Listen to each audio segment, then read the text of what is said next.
نکاحوں کے تعلق سے گفتگو ہو رہی ہے کہ آپ نے اپنی زندگی کے اندر کتنے نکاح فرمائے۔ علماء کے مشہور اقوال یہی ہیں کہ میرے اور آپ کے آقا نے تقریباً 11 نکاح فرمائے ہیں، ان میں سے 8 نکاحوں کا تذکرہ آپ حضرات کی خدمت میں پیش ہو چکا ہے۔ اب نویں امہات المؤمنین میں سے نویں جو محترمہ ہیں وہ حضرت ام حبیبہ بنت ابو سفیان رضی اللہ تعالی عنہا ہیں، جن سے آپ نے 9 نکاح فرمایا ہے۔ ان کے تعلق سے گفتگو کرنی ہے۔ اللہ مجھے بھی اور آپ کو بھی عمل کی توفیق دے دے۔ میرے بھائی، یہ کون ام حبیبہ رضی اللہ تعالی عنہا ہیں؟ یہ حضرت ابو سفیان جو اللہ کے نبی صلی اللہ علیہ وسلم کے سامنے پوری زندگی برسر پیکار رہے اور تمام کی تمام جنگوں میں جتنی عرب سے جنگیں ہوئی ہیں، جتنے غزوات میں میرے اور آپ کے آقا شامل ہوئے ہیں، فتح مکہ تک، ان میں برسر پیکار رہنے والے کوئی اور نہیں، یہی ابو سفیان ہیں۔ انہی کی بیٹی حضرت سیدہ ام حبیبہ رضی اللہ تعالی عنہا ہیں۔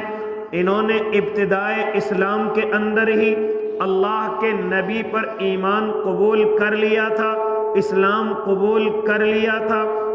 لہذا ان کا پہلا نکاح حضرت عبید اللہ بن جحش سے ہوا تھا۔ یہ دونوں کے دونوں جب میرے اور آپ کے آقا اسلام کی دعوت کو لے کر کے چلے، ابو سفیان ایمان میں نہیں آئے، ان کے گھر والے ایمان میں نہیں آئے، لیکن یہ حضرت ام حبیبہ رضی اللہ تعالی عنہا اور ان کے شوہر محترم عبید اللہ بن جحش رضی اللہ تعالی عنہ، ہاں یہ ایمان کے اندر میرے اور آپ کے آقا کے خدمت میں حاضر ہوتے ہیں اور جا کر کے ایمان کے حاصل کرنے کی گزارش کرتے ہیں۔ آقا ہم ایمان لانا چاہتے ہیں، لہذا میرے اور آپ کے آقا ان کو ایمان میں داخل کر دیتے ہیں، ان کو کلمہ مبارکہ پڑھا دیتے ہیں۔ لیکن اس وقت کے حالات کیا ہیں؟ ابو سفیان خود دین کا دشمن ہے، ابو سفیان میرے آقا کا دشمن ہے، ابو سفیان اس اسلام کا دشمن ہے، لہذا جب وہ پوری دنیا کے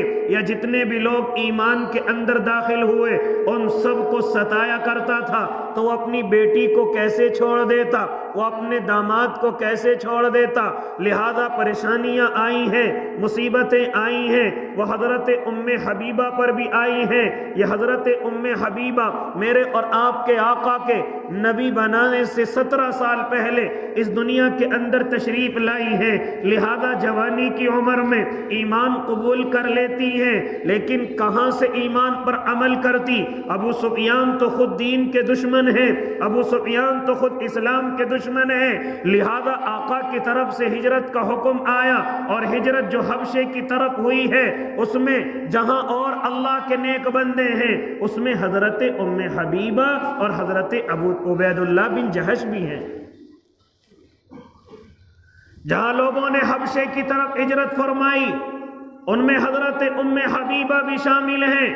ان میں عبید اللہ بن جحش بھی شامل ہیں، لہذا یہ حبشے میں جا کر کے اپنی زندگی گزار رہے ہیں۔ وہیں جا کر کے ان کے یہاں بیٹی پیدا ہوتی ہے جس کا نام حبیبہ رکھا جاتا ہے، اسی کی طرف ان کی نسبت ہوتی ہے ام حبیبہ، یعنی حبیبہ کی اماں، لہذا ورنہ نام ان کا رملہ تھا، ہاں جس نام سے ان کو ان کے والد محترم پکارا کرتے تھے، ان کا نام ام حبیبہ سے بیٹی کی طرف نسبت ہوئی ہے۔ انہوں نے اپنی بیٹی کے نام پر اپنی کنیت کو مشہور کیا ہے، لہذا رملہ بھول گئے اور ام حبیبہ تمام کے تمام اصحاب سیر کے اور تمام کی تمام لوگوں کی زبانوں پہ آج ام حبیبہ ہی رہتا ہے، لہذا ان کے یہاں بیٹی پیدا ہوئی ہے۔ لیکن میرے بھائی اللہ رب العزت کو کچھ اور منظور تھا۔ یہ عبید اللہ ابن جہش جو ان کے شوہر ہیں، جنہوں نے ابھی ایمان قبول کیا ہے، جو اسلام قبول کر کے حبشہ کی سرزمین پر آئے ہیں،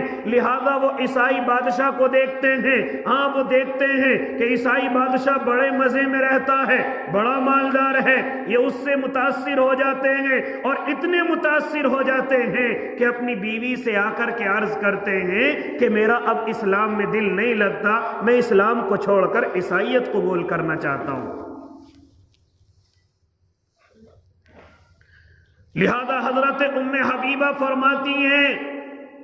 اس سے پہلے ایک رات میں مجھے خواب کے اندر نظر آیا کہ میرا شوہر میرے سامنے آیا ہے، لیکن میں نے دیکھا کہ ان کا چہرہ مسخ ہو چکا ہے، ان کا چہرہ بدل چکا ہے۔ لہذا جب میں صبح اٹھی تو میں نے اپنے شوہر کو کہا، اے عبید اللہ، میں نے رات خواب کے اندر دیکھا ہے کہ تمہارا چہرہ مسخ ہو چکا ہے، تمہارا چہرہ بدلا ہوا ہے۔ لہذا بتانے کا مقصد یہ تھا حضرت ام حبیبہ کا کہ شاید ان کو سمجھ آ جائے، شاید اس خواب کی تعبیر سے ان کا ذہن بدل جائے، شاید ان کو معلوم ہو جائے کہ جو تمہارا نورانی چہرہ تھا وہ ختم ہونے والا ہے، تمہارا چہرہ بدلنے والا ہے، تم ابھی تک جو جنت کی طرف چل رہے تھے ابھی تم جہنم کی گہرے غار کی طرف چلنے لگو گے۔ اس چہرے بدلنے کی تعبیر یہی ہے، لیکن ان کی سمجھ نہیں آئی۔ وہ چونکہ عیسائیت پر اتنے فدا ہو چکے تھے اور اپنے آپ کو بدلنے کی کوشش کر چکے تھے، یہاں تک کہ عیسائیت قبول کر لی گئی اور شراب نوشی کے عادی ہو گئے، شراب پینے لگے، اتنی شراب پیتے گئے، اتنی شراب پیتے گئے کہ راوی بیان کرتا ہے، نقل کرنے والا نقل کرتا ہے کہ اسی شراب کی لت سے ان کے گردے ختم ہو گئے، اسی شراب کی دھن میں جب وہ نشے کی حالت میں تھے اس دنیا سے رخصت ہو گئے، ختم ہو گئے۔ نہ ایمان رہا نہ زندگی رہی۔ لیکن میرا اور آپ کا اللہ جس بادشاہ سے وہ متاثر ہوئے ہیں، جس کو میں اور آپ نجاشی کے نام سے جانتے ہیں، وہ خود میرے اور آپ کے آقا پر ایمان لا چکا ہے، وہ خود میرے اور آپ کے آقا کے نام کو سن کر کے اسلام کے اندر داخل ہو چکا ہے، جس کو دیکھ کر کے عبید اللہ نے عیسائیت قبول کی ہے، وہی عیسائی آج ایمان کے اندر داخل ہونے کا اعلان کر رہا ہے، وہی اللہ کا نیک بندہ اور میرے اور آپ کے آقا کا غلام بننے کا اعلان کر رہا ہے۔ لہذا یہ عبید اللہ ابن جہش شراب کے عادی ہو جاتے ہیں، اسلام کو چھوڑ دیتے ہیں، عیسائیت کو قبول کر لیتے ہیں اور اس دنیا سے رخصت بھی ہو جاتے ہیں۔ لیکن حضرت ام حبیبہ ایمان کے اندر مضبوط ہیں، شوہر عیسائی ہو گیا تو کیا ہوا، میرا ایمان تو سلامت رہے گا، اگر شوہر دنیا سے رخصت ہو گیا تو میرا بھی اللہ مالک ہے۔ لہذا میرے بھائی حضرت ام حبیبہ غمزدہ ہونا ضروری تھا، مایوسی آنا تھا کہ ایک پرائے ملک میں پڑے ہوئے ہیں جہاں کوئی رشتہ دار نظر نہیں آتے، صرف حضرت ام سلمہ یا ایک اور صحابیہ یا اور بہت ساری دو چار عورتیں وہاں پر موجود ہیں جو حضرت ام حبیبہ کو آ کر کے دلاسا دیا کرتی تھی، اے ام حبیبہ صبر کرو، اللہ صبر والوں کے ساتھ ہوتا ہے، اس وقت کو گزر جانے دو، کیونکہ باہر ملک میں صرف شوہر کا سہارا تھا اور وہ شوہر بھی ایمان سے رخصت ہو کر اس دنیا سے چلا گیا۔ اب کون سہارا رہا؟ اب کوئی سہارا نہیں۔ حضرت ام حبیبہ غمزدہ ہیں، اکثر مایوس بیٹھی رہتی ہیں، لہذا پرائے ملک میں پردیسی کے لیے کوئی سہارا نہ ہو تو معلوم کرو ان پردیسیوں سے کہ زندگی گزارنا کتنا مشکل ہو جاتا ہے۔ لیکن میرے اللہ کو کچھ اور ہی منظور تھا۔ حضرت ام حبیبہ فرماتی ہیں کہ ایک رات میں سوئی ہوئی تھی، مجھے خواب کے اندر کسی نے آواز لگائی، یا ام المؤمنین، یا ام المؤمنین۔ لہذا میں نے اس آواز کو سنا، میں صبح کو اٹھی ہوں، ادھر میرے اور آپ کے آقا کو جا کر کے کسی نے خبر دی، یا نبی اللہ حضرت ام حبیبہ کے ساتھ یہ معاملہ پیش آیا ہے، ان کا شوہر ایمان چھوڑ چکا ہے، ان کا شوہر شراب کی عادت میں اس دنیا سے رخصت ہو گیا ہے، لہذا میرے اور آپ کے آقا نے ابو سفیان کی دشمنی کو بھلایا۔ حالانکہ ابو سفیان کون ہے جانتے ہو؟ یہ وہی ہے جو بدر کے لیے احد کے میدان میں میرے اور آپ کے آقا سے مقابلہ کرنے آئے تھے، یہ وہی ہیں جن کی وجہ سے میرے اور آپ کے آقا کے دندان مبارک شہید ہوئے تھے، یہ وہی ہیں جو غزوہ خندق میں میرے اور آپ کے آقا سے اس سختی کے ساتھ مقابلہ کرنے آئے تھے کہ خندق کھودنے کے لیے صحابہ اور میرے اور آپ کے آقا مجبور ہو گئے تھے، یہ وہی ہیں غزوہ احزاب وغیرہ میں یہاں تک کہ فتح مکہ تک میرے اور آپ کے آقا کے دشمن رہے، میرے اور آپ کے مولا کے، میرے اور آپ کے نبی کے دشمن رہے۔ لہذا میرے بھائی، لیکن جیسے میرے اور آپ کے آقا کو خبر ہوئی، ارے ایک ام حبیبہ ہے، ابو سفیان کی بیٹی ہے، لیکن وہ پردیس میں جا کر اپنے شوہر کو اپنی زندگی سے نکال چکی ہے، شوہر بھی دنیا سے رخصت ہو گیا ہے، میرے اور آپ کے آقا حضرت عمرو بن امیہ ان کو بلاتے ہیں اور بلا کر کے کہتے ہیں، او اللہ کے نیک بندے، جاؤ ام حبیبہ کے پاس جانا، نجاشی سے جا کر کے کہنا، ان سے جا کر کے کہنا، بلکہ آپ حضرت عمرو کو اپنا وکیل بناتے ہیں اور کہتے ہیں جاؤ نجاشی کے سامنے جاؤ اور ام حبیبہ کو میرے نکاح کا پیغام سناؤ، اور خالی نکاح کا پیغام نہیں بلکہ تم میری طرف سے وکیل ہو، 2 گواہوں کی موجودگی میں ام حبیبہ سے نکاح کرا دو۔ آپ وکیل ہو، آپ ذمہ دار ہو۔ لہذا حضرت عمرو پہنچتے ہیں اور نجاشی کو جا کر کے خبر دے دیتے ہیں کہ جو ام حبیبہ غمگین ہے اور مایوس ہیں، اے نجاشی، آقا کی طرف سے فرمان یہ آیا کہ میں آقا کی طرف سے وکیل ہوں اور ام حبیبہ کا نکاح آقا صلی اللہ علیہ وسلم سے ہونا ہے۔ لہذا نجاشی بھی خوش ہو گیا، اس نے اپنی ایک باندی ابرا کو بلایا اور بلا کر کے کہا جاؤ ام حبیبہ کو خوشخبری سنا دو اور جا کر کے ان سے کہو کہ آقا صلی اللہ علیہ وسلم ام حبیبہ سے نکاح فرمانے کی خواہش رکھتے ہیں اور اپنا وکیل بھی بنا کر کے بھیجا ہے۔ اے ام حبیبہ، اگر تم چاہو تو آقا صلی اللہ علیہ وسلم سے اس وکیل کی وکالت میں نکاح کر سکتی ہو۔ چنانچہ ابرا پہنچی ہے اور جا کر کے ام حبیبہ کو جب یہ خبر سنائی تو حضرت ام حبیبہ، ارے ڈوبتے ہوئے کو تنکے کا سہارا بہت ہوتا ہے، اور وہ تنکے نہیں تھے، وہ تو دونوں جہان کے مالک ہیں، وہ تو دونوں جہان کے سردار ہیں۔ ابھی جن کا کوئی سہارا نہ ہو، ابھی جن کا کوئی سہارا نہ ہو اور انہیں خبر ہو جائے کہ 2 جہان کے سردار کے نکاح میں تم جانے والی ہو،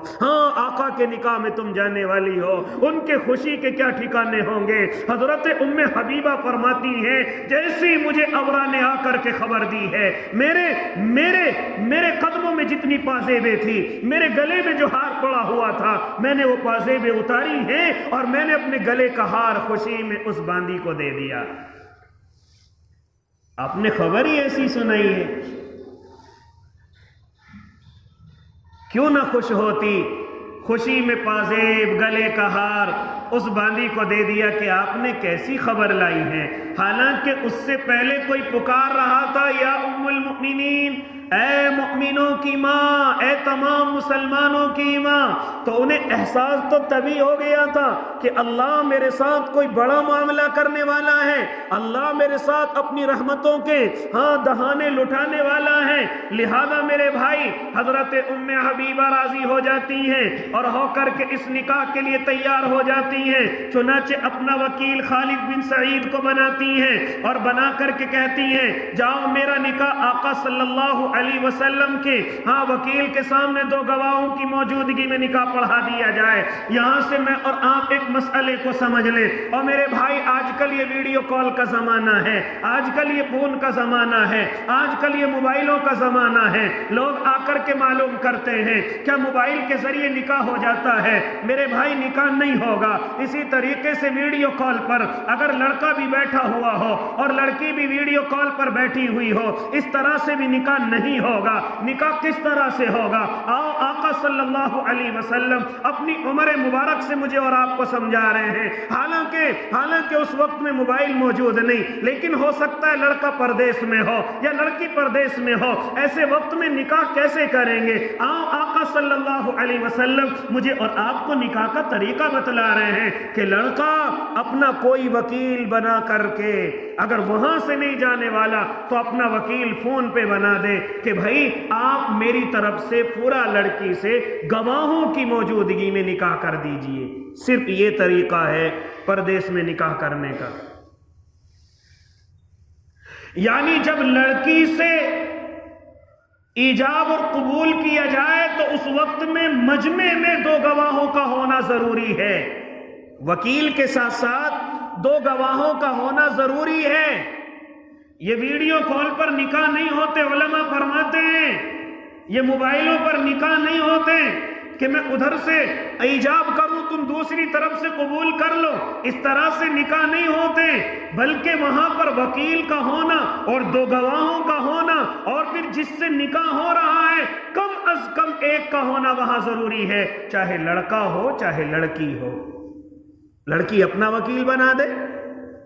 کہ آپ 2 گواہوں کی موجودگی میں لڑکے سے نکاح فرما دیں، مجھے قبول ہے، میں اپنے وکیل کو اجازت دیتی ہوں اور نکاح پڑھا سکتے ہیں، نکاح کرا سکتے ہیں۔ تو یہی طریقہ ہے، اس کے علاوہ میرے بھائی کسی اور طریقے پر ہمیں عمل نہیں کرنا ہے کہ لڑکی ادھر بیٹھی ہوئی ہے ویڈیو کال پر، لڑکا ادھر بیٹھا ہوا ہے 2 گواہوں کو لے کر، اب دونوں کہہ رہے ہیں میں نے تجھے قبول کیا، وہ کہہ رہی ہے میں نے بھی قبول کر لیا، اس طرح سے نکاح نہیں ہوگا، یاد رکھنا۔ خیر میرے اور آپ کے آقا صلی اللہ علیہ وسلم ہاں اپنا وکیل بنا کر کے بھیجتے ہیں حضرت عمر کو۔ حضرت عمر جا کر کے نجاشی سے فرماتے ہیں، ادھر حضرت ام حبیبہ رضی اللہ تعالی عنہ اپنا وکیل حضرت خالد بن سعید کو بنا دیتی ہیں، لہذا اب نجاشی نے حضرت جعفر ابن طیار اور جتنے تمام کے تمام مسلمان اس کے ملک حبشہ کے اندر گئے ہوئے ہیں، لہذا ان سب کے تمام کو جمع فرمایا ہے، اور جب دونوں وکیل آ گئے، حضرت ام حبیبہ رضی اللہ تعالی عنہا کا وکیل آ گیا، میرے اور آپ کے آقا محمد عربی صلی اللہ علیہ وسلم کا وکیل آ گیا، اور گواہی کے لیے ایک بڑا مجمع بیٹھا ہوا ہے، لہذا خود حضرت نجاشی جو ایمان کے اندر داخل ہو چکے ہیں انہوں نے ہی خطبہ پڑھا ہے، اور خطبہ پڑھنے کے بعد 400 دینار مہر مقرر ہوا ہے۔ 400 دینار، اب تک آپ کے سامنے درہم کی بات ہو رہی تھی کہ جتنی امہات کا نکاح ہوا ہے وہ 400 درہم کے ذریعے سے ہوا ہے۔ درہم چاندی کا ہوتا ہے، لیکن نجاشی نے دینار کے مقابلے میں دینار کو مہر میں طے کیا ہے، اور دینار سونے کا ہوتا ہے، لہذا 400 دینار مہر مقرر ہوا ہے۔ حضرت نجاشی نے نکاح پڑھایا، خطبہ پڑھا ہے، اور 400 دینار مہر مقرر ہوا ہے۔ سب سے زیادہ جو مہر مقرر ہوا ہے یہی حضرت ام حبیبہ ہیں، ان کے علاوہ کسی اور امہات میں سے کسی کا اتنا مہر نہیں ہے جتنا ام حبیبہ کا ہے۔ لہذا میرے بھائی حضرت نجاشی نکاح پڑھاتے ہیں، خطبہ پڑھتے ہیں، اور 400 دینار مہر کے بدلے آقا کے پاس اتنے دینار نہیں ہیں، لہذا جیسے نکاح ہوا حضرت نجاشی رحمت اللہ علیہ اسی باندی ابرا کو بلاتے ہیں، اور بلا کر کے کہتے ہیں میں آقا پر بوجھ نہیں ڈالنا چاہتا اور ام حبیبہ کا مہر بھی نہیں رکھنا چاہتا، لہذا میں آقا کی طرف سے یہ مہر ادا کروں گا۔ خود اس نے اپنی باندی کو بلایا اور 400 دینار جو مہر کے طے ہوئے تھے وہ دیے، اور دے کر کے کہا جاؤ ام حبیبہ کو دے کر آ جاؤ۔ کچھ زیورات بھی ہیں، اور اپنی بیویوں سے، اپنے گھر والیوں سے، اور اپنے گھر کی رہنے والی عورتوں سے حضرت نجاشی کہتے ہیں جس کے پاس جو خوشبو ہو وہ لے جا کر کے ہدیے میں حضرت ام حبیبہ کو دے دو، اور یہ مہر کے 400 دینار بھی دے دو۔ چنانچہ ابرا لے کر کے ان 400 دینار کو پہنچتی ہیں، حضرت ام حبیبہ اتنی خوش ہوتی ہیں، خوش ہو کر کے 50 دینار اس میں سے نکال کر پھر اس باندی کو دیتی ہیں، لیکن ابرا فرماتی ہیں اے اللہ کی نیک بندی مجھے ان چیزوں کی ضرورت نہیں ہے، اور جو ایک دن پہلے زیورات جو پیروں کی پازیب اور گلے کا ہار لے کر کے گئی تھی انہیں بھی نکال کر کے حضرت ام حبیبہ کو دے دیا، میں تم سے کچھ نہیں لوں گی، میرے بادشاہ نے سختی سے منع کر دیا ہے کہ اگر ام حبیبہ تمہیں کچھ بھی دے تم ان میں سے کچھ نہ لینا، لہذا میں پازیب بھی واپس کرتی ہوں، گلے کا ہار بھی واپس کرتی ہوں، اور یہ 50 دینار بھی تم سے نہیں لیتی ہوں، اور تم گواہ رہنا، ہاں تم گواہ رہنا کہ میں جس پر تم ایمان لائی ہو، جس پر میرا بادشاہ ایمان لایا ہے، تم گواہ رہنا میں نے بھی ان پر ایمان قبول کر لیا ہے۔ وہ باندی بھی ایمان کے اندر داخل ہو جاتی ہے اور کہتی ام حبیبہ جب تم مکہ المکرمہ جاؤ، جب مدینہ المنورہ جاؤ، جب آقا سے ملو تو میرا بھی سلام کہہ دینا، اور کہہ دینا کہ میں ان کی غلام ہو گئی ہوں، میں ان کی پیرو ہو گئی ہوں، ہاں میں ان کے پاؤں کی دھول بن گئی ہوں، لہذا ان سے جا کر کے کہہ دینا میرا سلام کہنا۔ حضرت ام حبیبہ رضی اللہ تعالیٰ عنہ فرماتی ہیں میں وہ تمام کی تمام چیزیں، وہ تمام کی تمام خوشبوئیں لے کر کے آقا صلی اللہ علیہ وسلم کی خدمت میں پہنچی ہوں، اور میں نے اس باندی کا سلام بھی کہا ہے، میرے آقا مسکرائے ہیں اور مسکرا کر کے پھر اس کے لیے خیر کی دعا کی ہے، لہذا میرے بھائی اس طریقے سے حضرت ام حبیبہ کا نکاح میرے اور آپ کے آقا صلی اللہ علیہ وسلم سے ہوا ہے۔ لہذا یہاں ایک سبق اور یاد کر لیجئے، اگر مہر کی مقدار مقرر ہو گئی اور آپ چاہیں کہ اس کی طرف سے میں مہر ادا کر دوں تو باپ ادا کر سکتا ہے، ہاں اس کا دوست ادا کر سکتا ہے، اس کا بھائی ادا کر سکتا ہے، اس سے تعلق رکھنے والا ادا کر سکتا ہے، یہ شرط نہیں ہے کہ شوہر ہی اپنی کمائی سے دے گا، شوہر ہی کہیں سے بھی لا کر کے دے، شوہر ہی دے گا، جیسے کہ آج کل گھروں کے اندر ضد رہتی ہے کہ نہیں نہیں یہ مہر کا معاملہ ہے، اس کو تو شوہر اپنی کمائی سے دے گا، اس کو شوہر اپنے جڑے ہوئے میں سے دے گا، نہ باپ دینے کو تیار، نہ ماں دینے کو تیار، نہ کوئی بھائی دینے کو تیار نہیں۔ میرے بھائی جس طریقے سے اور چیزیں ہدیہ کی جاتی ہیں اس طریقے سے اگر کوئی دوست کوئی بھائی اپنے بھائی کی طرف سے مہر کی مقدار ہدیہ کرنا چاہے تو کر سکتا ہے۔ حضرت ام حبیبہ رضی اللہ تعالی عنہا مدینہ المنورہ نکاح ہونے کے بعد کچھ وقت کے بعد اللہ کے نبی کی صلی اللہ علیہ وسلم کی خدمت میں حاضر ہوتی ہیں۔ 37 سال کی عمر ہے جب آپ میرے اور آپ کے آقا کی خدمت میں بطور محترمہ بن کر کے آتی ہیں، لہذا میرے بھائی اب ان کے کیا کہنے، حضرت ام حبیبہ بڑی دین پر مر مٹنے والی، بڑی ایمان پر مر مٹنے والی، یہاں تک کہ آقا صلی اللہ علیہ وسلم سے حد درجے محبت کرنے والی، اور اس قدر محبت کرنے والی خالی زبان سے نہیں بلکہ اس قدر محبت کرنے والی، آؤ تمہیں ان کی محبت کی ایک دو مثالیں بتلاتا چلو۔ حضرت ام حبیبہ کس طریقے سے آقا سے محبت فرمایا کرتی تھی۔ فتح مکہ ہوا ہے، ابو سفیان کے خلاف وارنٹ جاری ہو چکے ہیں، ابو سفیان جہاں بھی ملے اس کو شوٹ کر دیا جائے، یہ آقا صلی اللہ علیہ وسلم کی طرف سے ہاں ایک اعلان ہو چکا ہے۔ ابو سفیان ہاں مکہ المکرمہ چھوڑ کر مدینہ المنورہ کی طرف روانہ ہوتے ہیں، انہیں کہیں رہنے کی جگہ نہیں ملتی، سمجھتے ہیں یہاں میری بیٹی رہتی ہے، یہاں میری بیٹی ام حبیبہ رہتی ہے، لہذا ان کے گھر پر پہنچتے ہیں، ام حبیبہ دروازہ کھولتی ہیں اور کھول کر کے دیکھتی ہیں کہ میرا باپ ابو سفیان دروازے پر کھڑا ہوا ہے، اندر آنے کے لیے کہتی ہیں، چونکہ باپ ہے لہذا وہ چارپائی پر بیٹھنے کی کوشش کرتے ہیں، ہاں ام حبیبہ کہتی ہیں والد محترم رک جائیے، ابھی اس چارپائی پر بیٹھنے کی کوشش نہ کیجیے، لہذا کیا کرے گی، حضرت ام حبیبہ آتی ہیں اور آ کر کے بسترے کو لپیٹ دیتی ہیں اور لپیٹ کر کے کہتی ہیں یہ میرے محبوب کا بسترا ہے، یہ میرے آقا کا بسترا ہے، یہ میرے شوہر کا بسترا ہے، ابو سفیان آپ اس بسترے پر نہیں بیٹھ سکتے۔ حضرت ابو سفیان کہتے ہیں بیٹی رملہ میں نے تو آپ کو بڑی محبت سے اور بڑے دل کے قریب رکھ کر کے پالا ہے، یہ کیا ہو گیا، کیا میں اس بستر کے لائق نہیں ہوں یا یہ بستر میرے لائق نہیں ہے؟ فرماتے ہیں ابو سفیان آپ اس بستر کے لائق نہیں ہیں، یہ میرے محبوب کا بسترا ہے، یہ میرے سر کے تاج کا بسترا ہے، پاک اور صاف ہے، جنت کے مخمل سے زیادہ قیمتی ہے، اور آپ مشرک ہیں، اللہ کو نہیں مانتے، نبی کو نہیں مانتے، لہذا آپ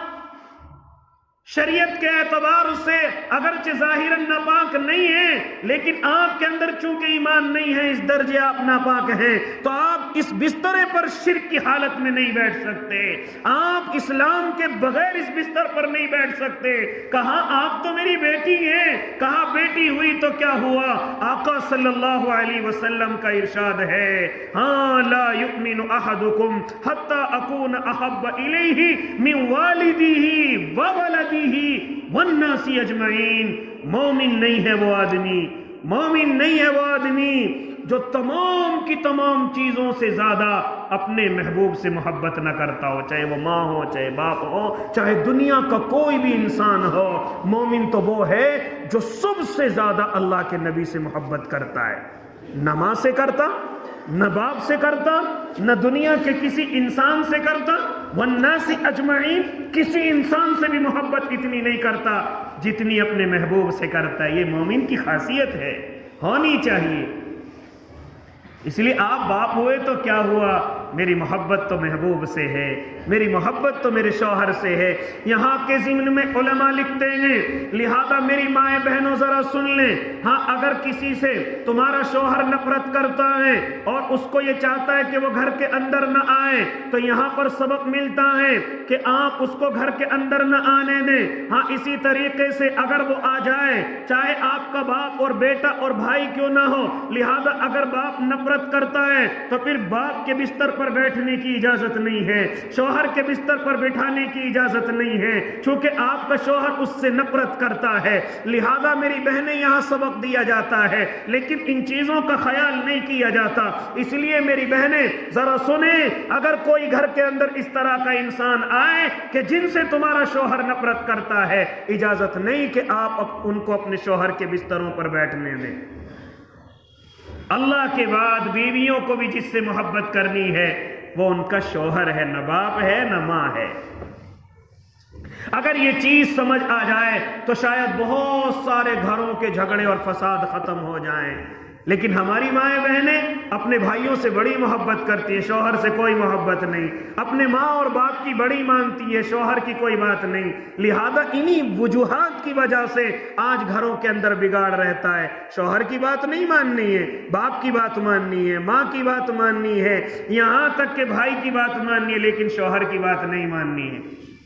اسی وجہ سے گھروں کے اندر بڑے بڑے بگاڑ پیدا ہوتے ہیں۔ خیر بہرحال اس قدر محبت کرنے والی کہ حضرت ابو سفیان چونکہ پتہ مکہ میں ایمان کے اندر داخل ہو جاتے ہیں، لیکن ابھی تک ایمان کے اندر نہیں آئے تھے، آپ نے بسترے کو لپیٹ کر کے ایک طرف رکھ دیا، ابا جان یہ میرے شوہر کا، میرے محبوب کا بسترا ہے، آپ اس پر نہیں بیٹھ سکتے، آپ اس کے لائق نہیں ہیں۔ لہذا جب اس طرح کی خبریں اور اس طرح کے دل توڑنے کی باتیں حضرت ابو سفیان کو پہنچتی ہیں تو ایمان کے اندر فتح مکہ کے دن داخل ہو جاتے ہیں۔ لہذا آگے چلیے، کس قدر محبت کرتی ہیں حضرت ام حبیبہ رضی اللہ تعالی عنہا۔ ایک مرتبہ میرے اور آپ کے آقا صلی اللہ علیہ وسلم ارشاد فرما رہے تھے کہ اگر کوئی 24 گھنٹے میں 12 رکعتیں نفل کی پڑھ لے، ذرا سنیں میری بہنیں، ذرا سنیں میرے بھائی، کیا فرمایا میرے اور آپ کے آقا نے؟ ہاں اگر کوئی 24 گھنٹے کے اندر 12 رکعتیں نفل کی پڑھ لے،